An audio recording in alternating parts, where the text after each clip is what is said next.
El 30 de mayo de 1999 se estaba celebrando el cumpleaños de la reina de Países Bajos y una joven de 16 años, Marianne Bastra, de la provincia de Friesland, decidió pasar la celebración en el pueblo vecino, pero nunca regresó a casa. En su trayecto de vuelta a casa fue violada y asesinada. Nadie lo vio, pero en su cadáver quedaron restos de semen.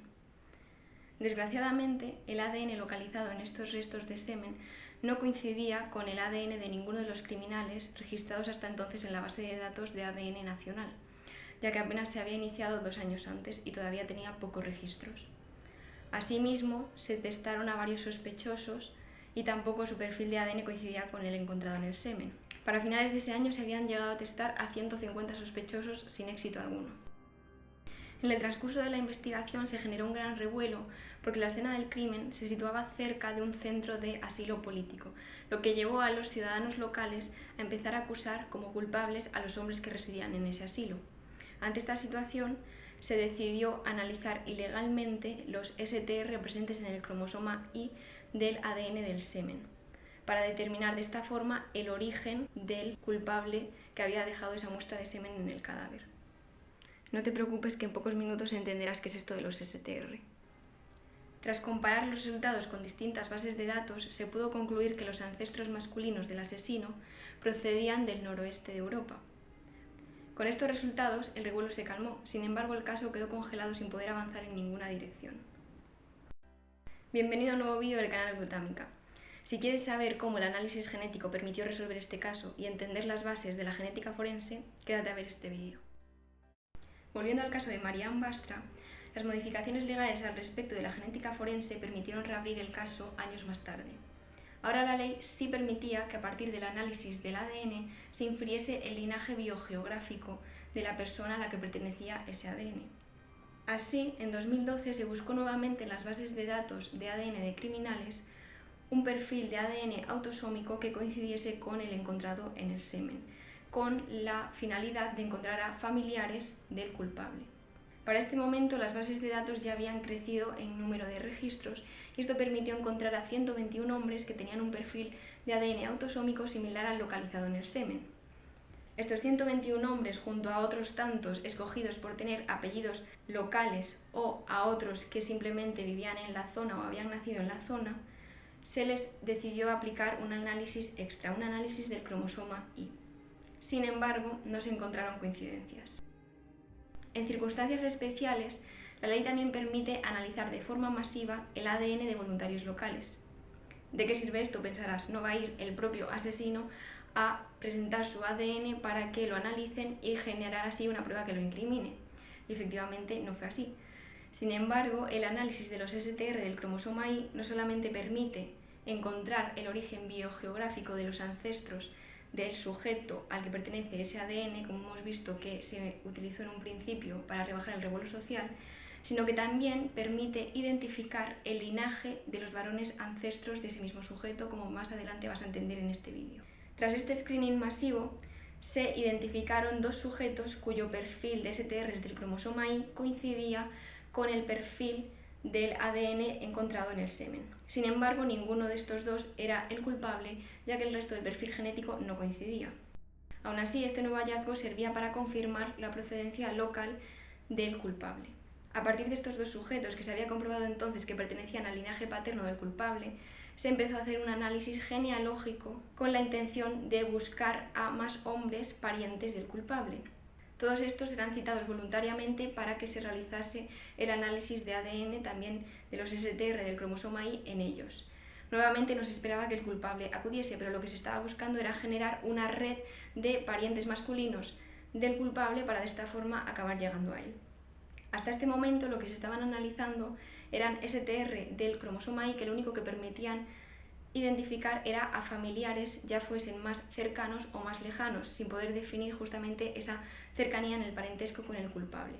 Entonces, a partir de este momento, decidieron emplear otros STR que se llaman RMSTR, de los que también hablaremos más adelante, también del cromosoma Y, que se caracterizan por tener una tasa de mutación más alta. Y esto lo que hace es que permite distinguir a los familiares más lejanos de los más cercanos, porque solamente en los más cercanos va a seguir coincidiendo el perfil de estos RMSTR. La idea con este nuevo análisis era acotar la red de familiares del culpable a aquellos más cercanos con el fin de poder acabar llegando finalmente al culpable. La sorpresa fue que el ADN de uno de los sujetos presentados voluntariamente no solamente coincidía en el perfil de los STR del cromosoma Y con el ADN del semen, sino que también lo hacía en el resto del perfil genético. Es decir, que su perfil de ADN coincidía completa y absolutamente con el perfil genético del ADN encontrado en el semen. Así es, el propio homicida se había presentado voluntariamente a las pruebas de análisis de ADN. Las razones por las que lo hizo no se llegaron a comprender, pero así es como fue declarado culpable y condenado a 18 años de cárcel en abril del 2013.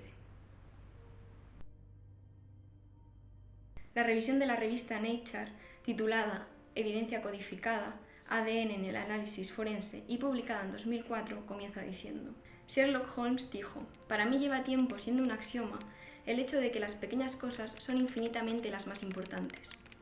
Pero nunca imaginó que una cosa tan pequeña como la molécula de ADN podría convertirse quizás en la herramienta más poderosa en la multifacética lucha contra el crimen». Así es, desde su primer uso para la resolución de un crimen en 1986, el análisis genético ha sido clave para resolver múltiples crímenes, como ya has podido comprobar en el caso de la introducción. Sin embargo, para poder entender por qué esto es así, has de tener unas nociones básicas del ADN que a continuación vamos a explicar. El ADN o ácido desoxirribonucleico es uno de los dos ácidos nucleicos existentes. El otro es el ARN o ácido ribonucleico. Los ácidos nucleicos son uno de los 4 tipos de biomoléculas, que son moléculas exclusivas de los seres vivos, y en concreto estos se caracterizan por componerse de una sucesión de nucleótidos. Es decir, el ADN sería como un collar de cuentas en el que se van sucediendo los nucleótidos, y en concreto en el ADN los nucleótidos se denominan desoxinucleótidos. Un desoxinucleótido se compone de un azúcar, un fosfato y una base nitrogenada, y son estas últimas las que permiten que haya distintos nucleótidos en función de las distintas bases nitrogenadas que incorporan. En el ADN pueden aparecer 4 bases nitrogenadas: la adenina, representada por una A, la timina por una T, la citosina por una C y la guanina por una G. Sin embargo, el ADN no es un collar de una hebra única, sino que, como probablemente sepas, es una doble hélice antiparalela, lo que significa que está conformado por 2 hebras que se unen entre sí por enlaces que se dan entre las bases nitrogenadas de los distintos desoxinucleótidos. Además, el ADN se condensa y compacta junto con proteínas para dar lugar a los cromosomas. El genoma humano se compone de 46 cromosomas, que en realidad son 2 juegos de 23 cromosomas, uno heredado del padre y otro heredado de la madre. Por tanto, poseemos 2 cromosomas que codifican para los mismos genes y se denominan cromosomas homólogos, y en total 23 tipos de cromosomas distintos. En realidad serían 24 tipos porque los cromosomas sexuales son distintos. Está el cromosoma X y el cromosoma Y. Las hembras poseen 2 cromosomas X y los hombres poseen un cromosoma X y un cromosoma Y. Y el resto de cromosomas que no son los sexuales se denominan autosómicos. Una vez explicadas estas nociones básicas del ADN, podemos pasar a explicar por qué su análisis es útil en las ciencias forenses. Los humanos somos una especie en la que los individuos nos parecemos mucho entre nosotros. De hecho, un 99,9% del ADN de un individuo es exactamente idéntico al de otro individuo. Y es solamente ese 0,1% lo que nos diferencia. Ese 0,1% determina nuestra huella genética y esta es la que explica que tengamos apariencias distintas, así como distintas susceptibilidades a sufrir ciertas enfermedades. Esta huella genética es la que va a permitir a los genetistas forenses analizar y comparar el ADN de una muestra, como podía ser esa muestra de semen encontrada en el caso del principio del vídeo, con el ADN de un individuo o el ADN de 2 individuos entre sí para ver si coinciden o no. ¿Cómo se materializan esos cambios de la huella genética en el ADN? Pues lo hacen a través de los denominados polimorfismos. Estos serían cambios en la secuencia del ADN que aparecen con una frecuencia superior al 1% en la población. Y esto sirve para diferenciarlos de las mutaciones, que serían aquellos cambios que aparecen con una frecuencia inferior al 1%. Existen también otras definiciones para distinguir entre polimorfismo y mutaciones que aluden al hecho de si son patológicos o no. Sin embargo, nosotros nos vamos a quedar con la primera definición. Los polimorfismos se clasifican en distintos tipos. Los primeros en encontrarse fueron los minisatélites, y estos se componen de bloques de entre 10 y 100 pares de bases repetidos en tándem en el genoma. ¿Qué quiere decir esto? Lo primero es que las distancias en el ADN se miden en pares de bases. Y decir par de bases es equivalente a decir nucleótido. ¿Por qué? Porque como hemos visto, cada nucleótido tiene una base nitrogenada y además el ADN es bicatenario, por tanto, por cada base nitrogenada localizada en un nucleótido va a haber otra en la otra cadena que esté apareando con esta base nitrogenada y por tanto en cada posición del genoma va a haber un par de bases. Entonces, los minisatélites serían bloques de entre 10 y 100 nucleótidos que se van a repetir de forma continuada en una región concreta del genoma y un número distinto de veces. ¿Qué es lo que va a distinguir los minisatélites de una persona de los de otra? Pues justamente el número de veces que se repite este bloque para un minisatélite concreto. Por ejemplo, una persona podría tener 5 repeticiones de este bloque, mientras que otra persona tuviese 10 repeticiones. Sin embargo, los minisatélites no se emplean en genética forense porque son demasiado grandes. Y esto supone no solamente dificultades técnicas a la hora de analizarlos, sino también que sea difícil encontrarlos intactos en las muestras de ADN, de restos de sangre, saliva, semen que se pueden encontrar en las escenas de los crímenes, lo que haría que por tanto no se pudiesen analizar. Y esto es debido a que el ADN expuesto a las condiciones ambientales se va degradando y por tanto cuanto más grande sea el marcador que quieres analizar, más difícil va a ser encontrarlo intacto. Sin embargo, existen unos polimorfismos muy similares en estructura a estos que sí se emplean en genética forense. Estos son los mencionados al inicio del vídeo, los STR. Se llaman así por sus siglas en inglés Short Tandem Repeats o repeticiones cortas en tándem, que también pueden ser conocidos como microsatélites o SSR de Simple Sequence Repeats o repeticiones de secuencia simples. En este caso, el bloque de repetición se va a componer de entre 2 y 6 pares de bases y va a estar repetido en tándem un número de veces hasta llegar a, como máximo, una longitud de 100 pares de bases. Estos STR van a estar localizados en distintas partes del genoma, concretas e iguales para todos nosotros, igual que pasaba con los minisatélites. Nuevamente, aquí la diferencia entre las personas en los STR se localiza en el número de repeticiones de ese bloque formado por entre 2 y 6 pares de bases que posee cada persona para un STR concreto. Estos marcadores se usan ampliamente en genética forense y son muy útiles porque son multialélicos. ¿Qué significa esto de que son multialélicos? Un alelo, hablando de los STR, se referiría justamente al número de veces que se está repitiendo este bloque. Así, una persona que tenga para un STR concreto el bloque repetido 6 veces, pues sería un alelo de 6 repeticiones. Como el número de veces que se repite ese bloque es variable, existen múltiples alelos, es decir, para un mismo STR existen alelos compuestos por 3 repeticiones, 6 repeticiones, 15, 20 repeticiones, cada uno de estos sería un alelo distinto. ¿Y por qué es útil que sean multialélicos? Esto es así porque la clave del uso de estos marcadores en genética forense es compararlos entre dos individuos o entre el ADN de un individuo y de una muestra para ver si coinciden o no. Entonces, cuantos más alelos existan, es menos probable que en dos personas coincidan en sus 2 cromosomas homólogos los mismos alelos para un STR concreto. Por tanto, una persona inocente tiene menos probabilidades de tener un perfil genético que coincida con el de esa muestra de sangre y por tanto ser erróneamente considerada culpable. Si os habéis fijado, he mencionado a los 2 cromosomas homólogos. ¿Y esto por qué es? Porque hay que tener en cuenta que no solamente que los STR sean multialélicos, sino que además cada persona posee 2 alelos para cada STR, porque somos diploides. Entonces, una persona podría tener, por ejemplo, un alelo compuesto por 4 repeticiones para un STR concreto en uno de sus cromosomas y en el otro cromosoma podría tener 8 repeticiones.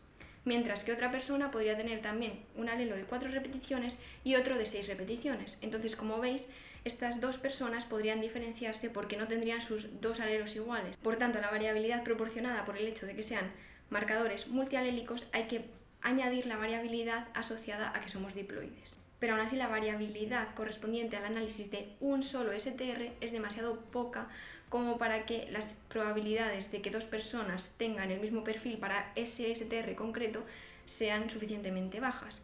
¿Cómo se soluciona esto? Pues analizando más de un STR. En concreto, en Estados Unidos se emplea un set de 20 STRs que se denominan CODIs.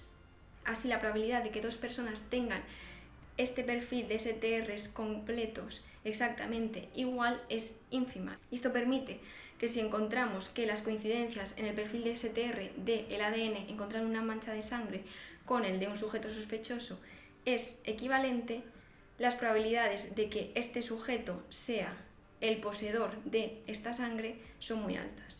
Para entender mejor cómo funciona esto de los STR, vamos a poner un ejemplo en el que comparamos perfiles de STR. Aquí tenemos un perfil de 20 STRs, obtenido del ADN de una muestra de sangre y de 2 posibles sospechosos. Estas bandas indican el tamaño de cada STR. Cuantas más repeticiones, el alelo es más grande y, por tanto, se sitúa más arriba en la columna. Esto tiene que ver con la forma en la que se analizan estos STR, pero no vamos a entrar en ello. Como en este caso se está buscando identificar al donador del ADN de la sangre, los perfiles tienen que coincidir a la perfección. Y así es en el caso del sujeto 2, que sería el culpable. Si recuerdas, en el caso del inicio del vídeo, he mencionado cómo en cierto momento deciden comparar el perfil de STR autosómicos del ADN localizado en el semen con el perfil de STR autosómicos de las personas registradas en las bases de datos de ADN de los criminales, con el fin de encontrar parientes del sujeto al que pertenecía ese semen.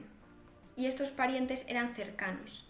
Esto es posible hacerlo con los STR porque los STR se heredan igual que ocurre con el resto de genes de nuestros padres y nuestras madres. Sin embargo, esta herencia puede sufrir modificaciones gracias a un fenómeno denominado recombinación en el que no vamos a entrar, pero que lo que hace es que en el paso de los STR de generación en generación, estos STR van a sufrir pequeñas modificaciones que van a hacer que no podamos emplearlos para localizar parientes lejanos.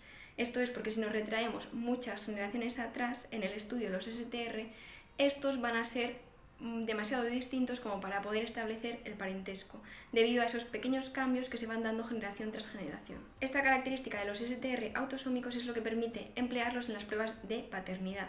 Estas se basan en los mismos principios que hemos venido explicando para la identificación de los criminales. Y ahora vamos a ver un nuevo ejemplo para entenderlo mejor. Aquí tenemos el perfil de STR del ADN obtenido de la saliva de un niño, su madre y 2 posibles padres. Lo primero que vemos son las bandas que el niño ha heredado de su madre.